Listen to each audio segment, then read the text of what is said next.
Antiquity Unveiled, the most marvelous revelations of the 19th century concerning the origin of Christianity. Jonathan Manning Roberts is the author. Ummidius Quadratus. That's quite the name, isn't it? Governor of Syria. I'm here today. In the interest of truth, my name when here was Ummidius Quadratus, sometimes called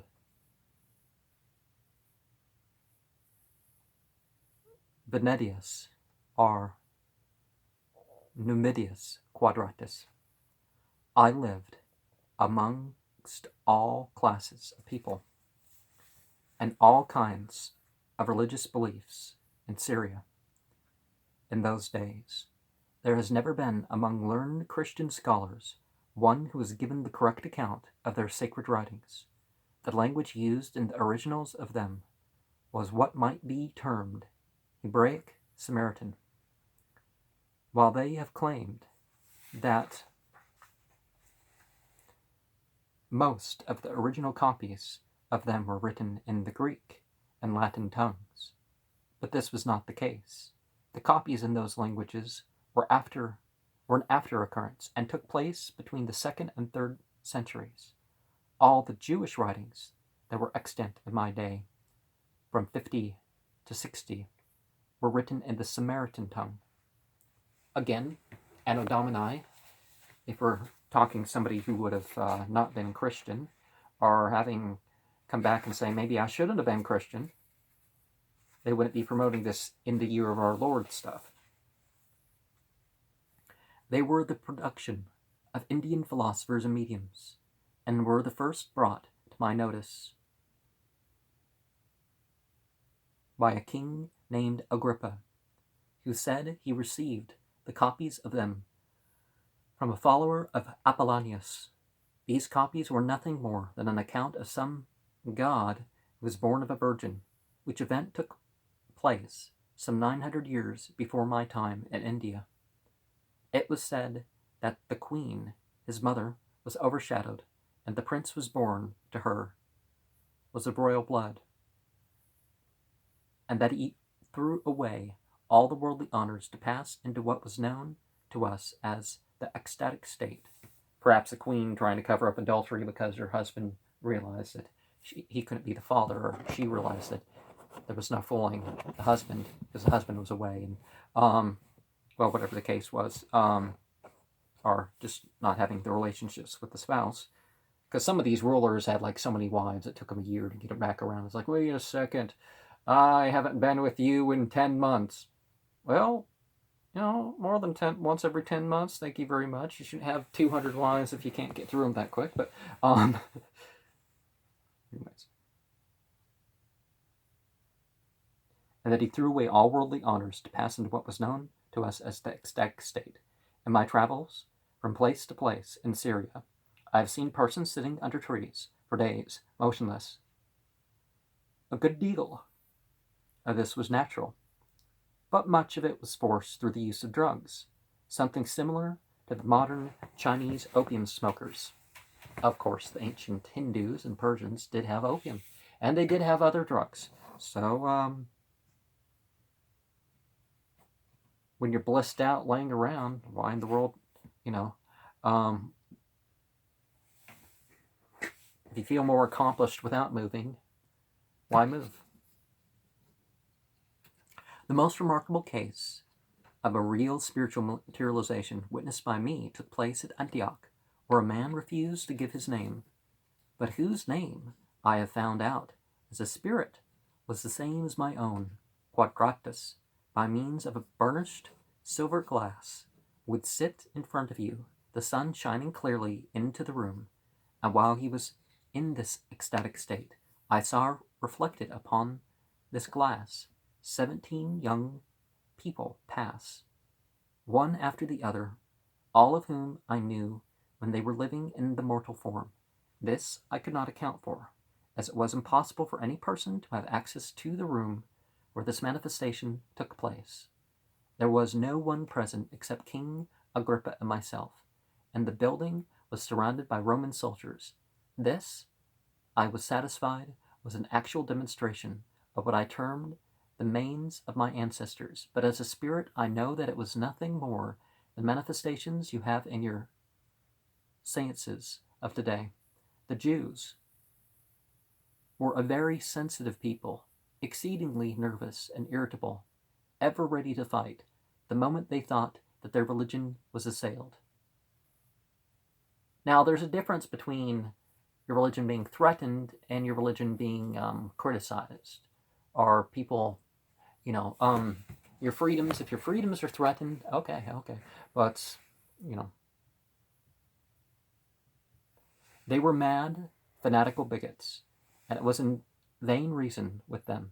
So they were compelled, in order to keep them quiet, to kill a few of them at every festival, to compel their respect. Well, there was reason for that, but fanatical and bigotry, let's not use these terms as hate speech. If you don't like that people are devout about a particular path, don't call them fanatical. Call them devout, call them observant, but fanatical, no. If they have standards that they want upheld, that's not bigotry. But if they want standards upheld for others, but not for themselves, that's bigotry. Unless we're talking about something like when you don't consider men and women as equal, and you're saying, well, women have different standards, or men have different standards, and create a war of the sexes, that's bigotry. After reading those writings or copies of the teachings of Apollonius of Tyana, I went to Jerusalem about the time when the Jews had their feast of unleavened bread, and from the light thrown upon that ceremony by the teachings of Apollonius, by the teachings of the rabbis of Jerusalem, and the teachings of their sacred books, I found that the feast of unleavened bread was nothing more than a revival of the feast in honor of the goddess Ceres. Now the stellar body Ceres has taken a place now in my references to astrology. But by astrology, I am not saying that such and such god and such goddess, that sort of thing, or that such and such happened because of this in this place, and here's a way to tell about people's character and stuff like this. Their reactions to it, yeah, but the soothsaying and the worshiping of various things, that's not what I mean by, because Ceres is that symbol. As practiced in the Eleusinian mysteries, and as taking place in the house of corn, the kernels, are in the season of harvest.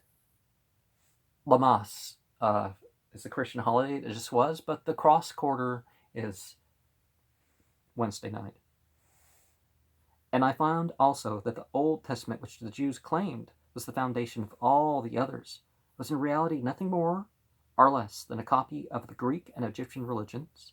Obviously, Babylonian religions were included in too. It turns out that one of the 74 books mentioned in the Bible that's not included in the Bible is a Babylonian text. At least one of them is. I don't remember the names of all this stuff, but the Bible is a compilation of books. These religions were all of the astrological order, and in the Jewish temple, all the signs that were known to astrologers were engraved or cut upon its doors or walls. For my part, I could see no difference between the priest of Jehovah and the priest of Apollo. The one class was simply a copy of the other. In relation to the unleavened bread, the Jews claimed that they ate it in commemoration of the hasty departure in some event which caused their ancestors to leave a country in so great a hurry that they had not time to supply themselves with leavened bread. But I think the real reason for the observation was to prevent, at that season of the year, incurring the taint of leprosy, and that it was a blood-purifying ceremony. This idea has crept into the Roman Catholic Church, and they have their consecrated wafers instead. This explanation was given in reply to my question why the bread used by the Jews at that festival was unleavened. But to return, I would definitely say the Rokunwer and Funduchus sort of ceremonies would be the reason why that, because you got the bread that cooks in the sun. And that, but anyways, so instead of in spring, it was a summer thing. But to return, I was allowed to examine into the matters of religion while sitting as a judge, and to learn the secrets that none others were allowed to know, except the high orders of priests. In that way, I found a religion something similar to what is known as Christianity among the Essenes or communists. Now, Essenes is a word for the Thottites and some various groups of Puritans out in the desert. Communist. I know of no modern people more like the Essenes than the Shakers. They have their own god after the idea of the Indians, and that was a god always dwelt in the flesh.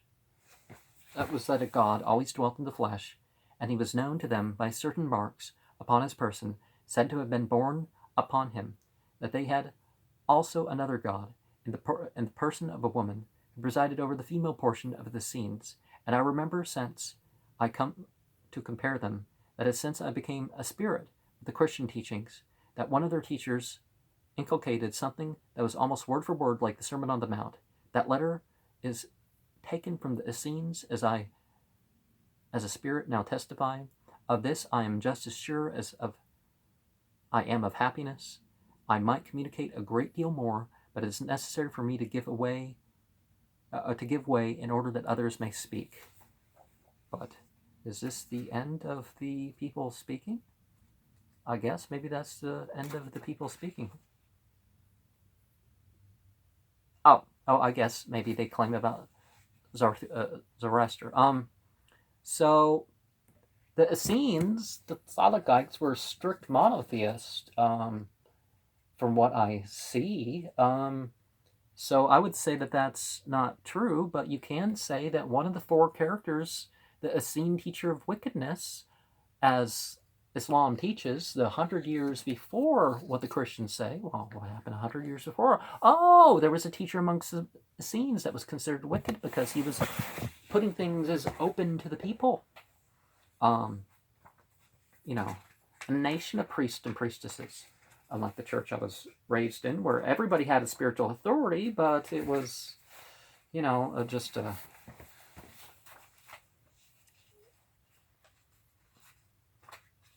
Anyways. But it wasn't the nation of priests and priestesses that everybody fully responsible for their own life. It's still hierarchy kind of commending down right and wrong based on their own whims and political and sense of power and stuff. But yeah, the Jesus was kind of doing away with that priestcraft. Priesthood, but not priestcraft. Few communications have preceded this one that possess greater interest and importance than this. It is strange so little is known of the man whose spirit gives that communication, and yet not strange when it is remembered that he knew and understood the great secret of the origin of the Jewish religion. We refer to Smith's Dictionary of Greek and Roman Biography for account of Quadratus. The greatest and most significant point of this unusually intelligent communication is the testimony of Quadratus that by reason of his judicial position in Syria, he had been enabled to become acquainted with the most carefully concealed secrets by the Essenes, who were then especially numerous in that country when he governed it. He tells us that these Essenes had not only their incarnated god, but their incarnated female god or goddess as well, and that he knows that the Sermon on the Mount is almost word for word a copy of the teachings of one of the incarnated gods of the Essenes. Again, where's the evidence of this sort of thing? Upon this point, his testimony is most emphatic. Can we read that communication of Quadratus in connection with the historical reference we have given and not come to the conclusion that the Jewish feast of the Passover, Pentecost, and Tabernacles were but copies of older religious observances of the Parsis, Egyptians, and Hindus? Okay, yeah. Thus, another historical truth is brought to the light despite the care that has been taken to conceal it, and that is that the Jewish religion is but very little older than the Christian offspring. Thus, mystery after mystery is passing away before all the conquering light of the world of spirits, Who can doubt? Who is not blind to the progress of this age, that a new era has dawned upon the benighted world? And, okay, let's say these spirits are demons. And if they're encouraging being called up and all that sort of stuff, we can more or less reasonably make such conclusions. But think about that. The demons are looking out more for us than the church leaders seem to be. We have television preachers that make millions or even tens of millions of dollars on a yearly basis from conflict in Africa, killing of people in Africa, complaining about the UN on their television shows. Every other major preacher and adulterer evolved an interest in all sorts of other things that's their own Bible says not to. Explanatory. We have been requested to insert in the abridged edition of Antiquity Unveiled the communication of Zoroaster which follows. We've used for this purpose the plates, the regular edition, without changing the folios, hence the explanation. And in the explanation, you can see we jump from page 172 to 565.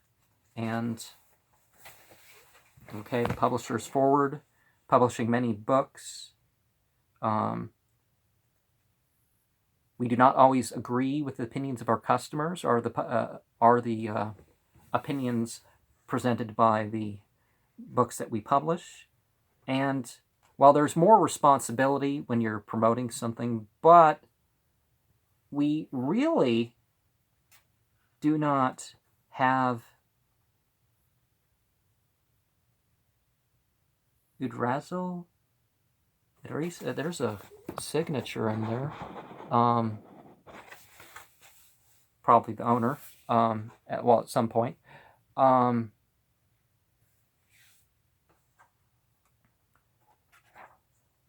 I'm sick of the idea that if you tweet on something, or if you retweet something, you have to agree with everything that people say, or if you have them on your channel, you have to agree with everything they say, and supposedly it's justifying that. It's not, and particularly if all you're doing is commenting on something, yeah, it's absolutely all these. In 1960, the legalization of all this stuff, you can do this sort of things. Witchcraft was illegal in England until 1954, so, people weren't fully public about certain practices. Truth is a rare quality. Okay. Over time, symbols were forgotten, of course, allowed for the making of Christianity, the prologue.